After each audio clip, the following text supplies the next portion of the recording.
Salut à tous. Aujourd'hui, nouvelle vidéo et on part du côté de chez Marvel pour enfin parler des X-Men, nom de Dieu. J'en ai mis du temps pour sortir une vidéo sur par où commencer les comics X-Men, alors que leur importance est titanesque dans l'univers Marvel.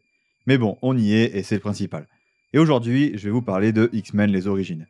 C'est un récit assez particulier car c'est un récit anthologique. Donc en gros, c'est un regroupement de récits et pas une seule histoire. Car ce comics va en fait aborder l'histoire de 11 personnages de l'univers des X-Men héros, vilains ou anti-héros, en nous parlant donc de leurs origines. Mais trêve de blabla, c'est parti.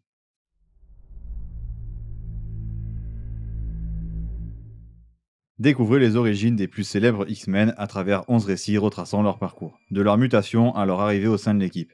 Cyclope, Jean Grey, Wolverine et leurs partenaires n'auront plus aucun secret pour vous.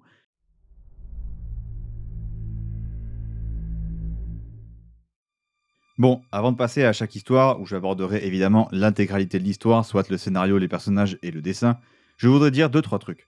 Premièrement, je trouve que c'est un comics parfait pour débuter les comics X-Men si vous souhaitez connaître toutes les origines de plein de personnages de cet univers, parmi évidemment les plus importants des X-Men, mais aussi de leurs ennemis. Mais comme je l'ai dit, c'est pas une histoire complète, donc sachez dans quoi vous vous embarquez, car ça peut être frustrant pour certaines personnes. Ensuite, personnellement, je trouve l'idée même du comics vraiment géniale, car elle permet bien sûr de connaître ses persos. Mais en lisant à la suite les histoires, on dirait un peu des épisodes de série. On ne sent pas de lassitude due au côté anthologique et au changement de perso très récurrent. Chaque histoire permet de parfaitement cerner les traits de caractère principaux de chacun des personnages. En général, du moins pour les héros de l'équipe des X-Men, on voit comment ils ont rencontré Xavier et comment ils ont rejoint l'équipe.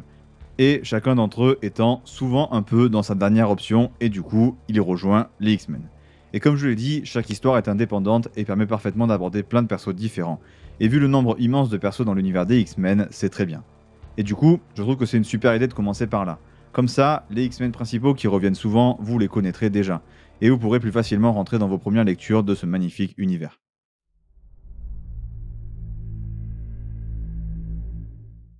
Alors, la première histoire de ce comics concerne Cyclope, le leader des X-Men et un des membres les plus connus.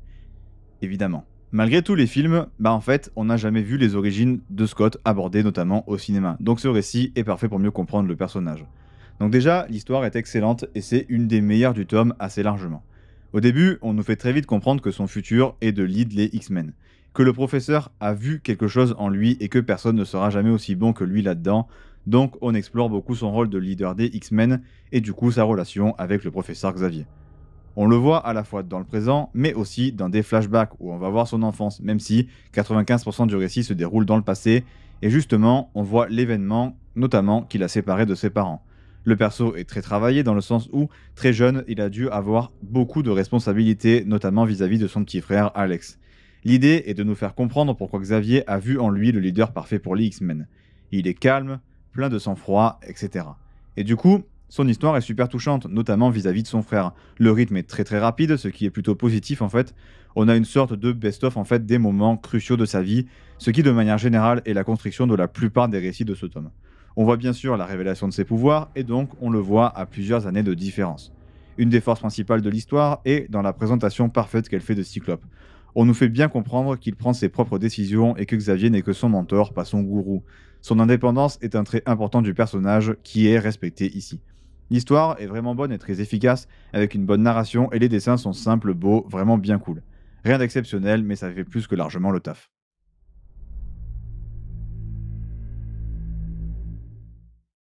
La deuxième histoire va parler de Bobby Drake, alias Iceberg, encore un personnage iconique des X-Men.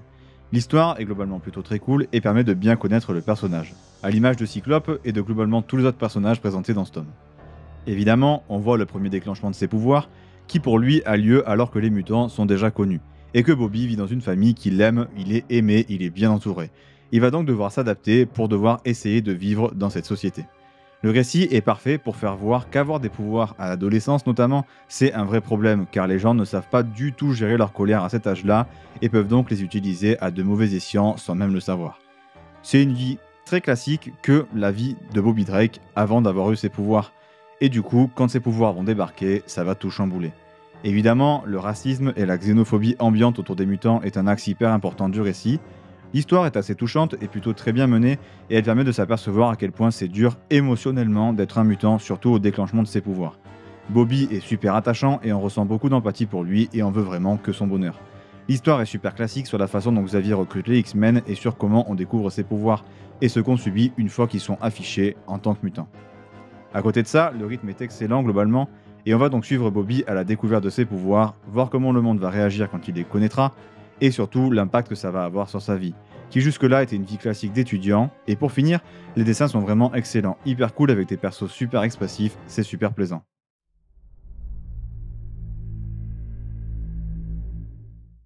La troisième histoire aborde un de mes X-Men préférés, Jean Grey, la future hôte du Phénix notamment. Et là encore, on assiste à une très bonne histoire présentant parfaitement le personnage. On la rencontre dès le début, perdue, traumatisée. Ses parents sont à court d'options, ses pouvoirs sont si particuliers qu'ils sont impossibles à appréhender pour quiconque à part Xavier. Le fait qu'il l'ait trouvé, lui, et pas un autre, a toute son importance dans son histoire. Donc forcément, le domaine de la télépathie est évidemment au cœur de l'histoire. La dépression est aussi un thème assez important pour le personnage, surtout sur son enfance. Et derrière, en fait, on va suivre son apprentissage à la gestion de ses pouvoirs et à quel point c'est difficile.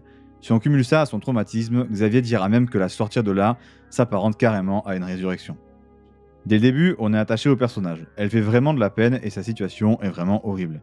Le dépassement de ses peurs et de ses traumatismes, le deuil et la santé mentale sont clairement les thèmes principaux et ils sont bien exploités. On met parfaitement en place dès le début de son histoire le fait que ses pouvoirs sont énormes mais qu'elle a du mal à les contrôler et à s'en servir pleinement. Au final, son histoire est superbe et très plaisante. Le parcours et l'évolution du personnage sont très cool et surtout les dessins sont absolument splendides, photoréalistes à la manière d'un Alex Ross, c'est magnifique.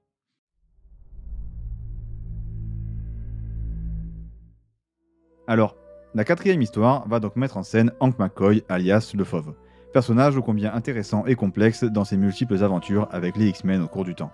Ici, son histoire n'est clairement pas la meilleure, mais elle est plutôt bonne dans l'ensemble. Et globalement, elle présente aussi assez bien le personnage et son entourage, avec notamment la génétique, l'hérédité au cœur de l'histoire du Fauve et aussi la popularité à l'âge du lycée. On voit que l'histoire débute en même temps que l'apparition de tous les premiers héros de Marvel dans l'univers. Spider-Man, Thor, les Fantastic Four, chose loin d'être anecdotique. Le personnage est établi dès le début comme intelligent et en gros complètement au-dessus de toutes les normes autant physiques que psychologiques.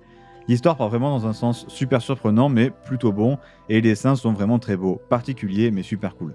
On va donc suivre Hank dans sa vie à l'époque du lycée, en gros, apprendre à connaître son caractère et ses prises de position et voir comment ses pouvoirs vont à la fois l'aider et l'handicaper.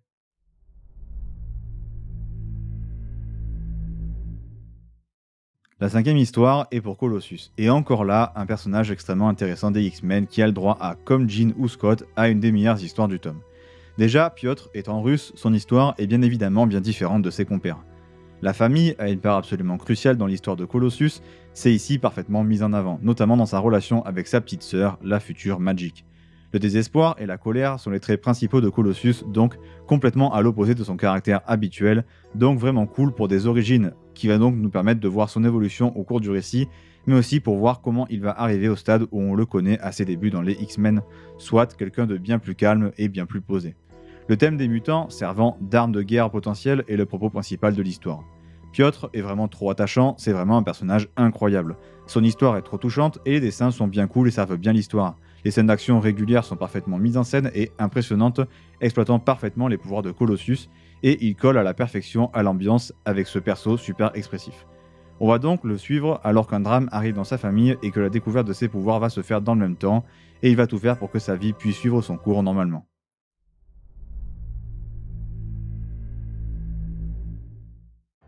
La sixième histoire va présenter Kurt Wagner, alias Diablo.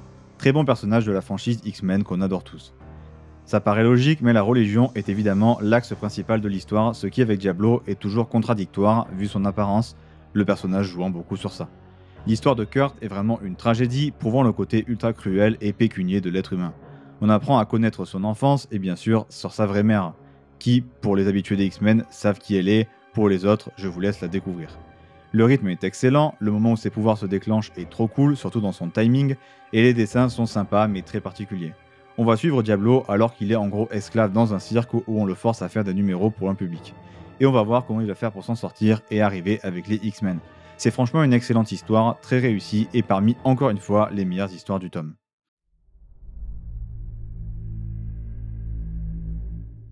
La septième histoire va présenter un personnage un peu moins connu par le grand public mais qui est comme Jean un de mes personnages préférés chez Marvel, Emma Frost. Personnage ultra charismatique avec sa morale bien à elle et qui ose toujours dire ce qu'elle pense. Emma Frost étant à la base une méchante de l'univers des X-Men, son histoire a un ton complètement différent, en tout cas de base. En gros, on va suivre sa vie alors qu'elle fait partie d'une famille très riche mais surtout hyper exigeante. Son histoire est horrible et montre parfaitement le côté horrible et pervers des humains, prêts à exploiter n'importe quelle personne si ça peut leur apporter de l'argent. Le récit a vraiment comme thème central aussi à quel point des mauvais parents peuvent pousser leurs enfants vers le mauvais côté. Son père est affreux alors qu'elle n'a jamais rien fait de mal, bien au contraire. Et au final, sa façon d'être éduquée l'a complètement matrixée et écartée du droit chemin malgré sa bonne nature. Et au final, au fur et à mesure du récit, on va s'apercevoir qu'elle est un exemple parfait du fameux cercle perpétuel du « on fait subir aux autres ce qu'on a subi nous-mêmes ». C'est très cool de voir comment elle a pu devenir une méchante dans ses premières apparitions dans les comics X-Men, et on le comprend totalement, et les dessins sont bons, classiques mais cool. Ils font le taf, l'histoire est très bonne, même si on aurait pu s'attendre à mieux, vu la qualité du personnage, mais elle reste quand même globalement plutôt très intéressante.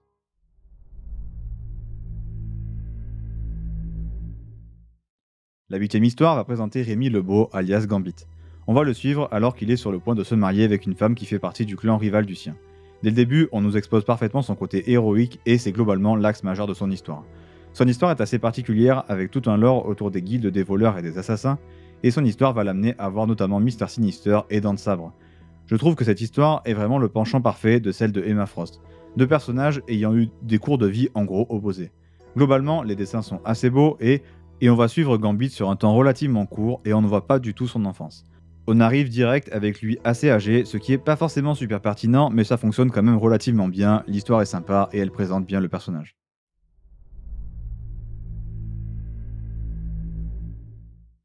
La 9ème histoire va aborder le plus célèbre des X-Men, Wolverine.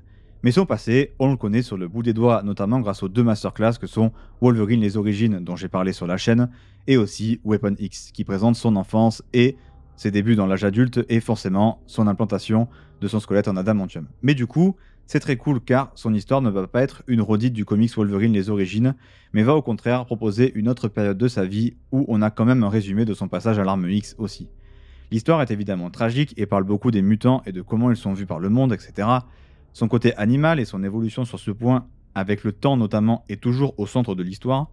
Son côté machine à tuer et son importance au sein d'une équipe pour faire le sale boulot sont un des propos du récit, et on va bien sûr suivre juste la vie de Wolverine. Sur un temps plutôt très long donc, rien de plus à dire pour pitcher le récit.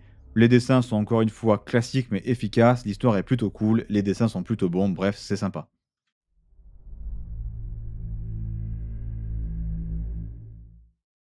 La 10ème histoire va aborder le seul vilain de chez vilain, un pur enfoiré, Dents de Sabre, la némésis de Wolverine. On va suivre sa vie sur le très long terme et on va notamment voir sa rivalité avec Wolverine dans le temps et l'importance qu'ils ont l'un pour l'autre. On a encore la religion, les parents et l'éducation qui sont en tout cas au début au centre de l'histoire. Comme Emma, c'est un méchant, donc histoire bien différente.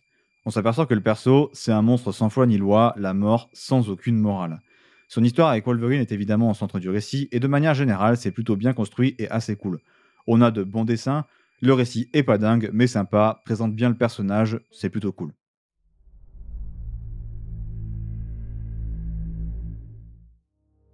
La 11ème et dernière histoire du tome va parler de Wade Wilson, alias Deadpool.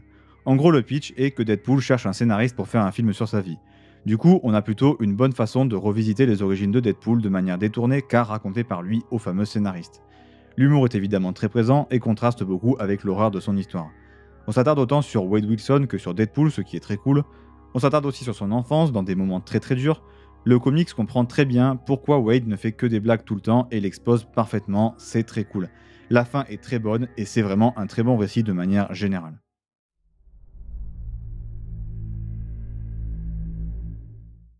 Alors, vu que c'est la première fois que je parle des X-Men sur la chaîne, forcément niveau conseil lecture, j'en ai pas mal. Mais du coup, je vais vous conseiller un de mes runs préférés sur les X-Men et abordable pour des débutants et que j'aborderai en profondeur dans une vidéo dédiée forcément un jour sur la chaîne, c'est les New X-Men de Grant Morrison. Un excellent run qui a su à son époque mettre un immense coup de pied dans une franchise qui commençait à baisser en qualité avec des événements dont on parle encore aujourd'hui et des épisodes qui ont marqué les esprits de tout le monde. Voilà, c'est tout pour cette vidéo, j'espère qu'elle vous aura plu et qu'elle vous aura donné envie de lire le comics. N'hésitez pas à liker la vidéo si c'est le cas, à vous abonner pour m'aider à faire grandir la chaîne. Je vous conseille également de me suivre sur TikTok où je poste très régulièrement des vidéos courtes où je vous conseille des comics à lire.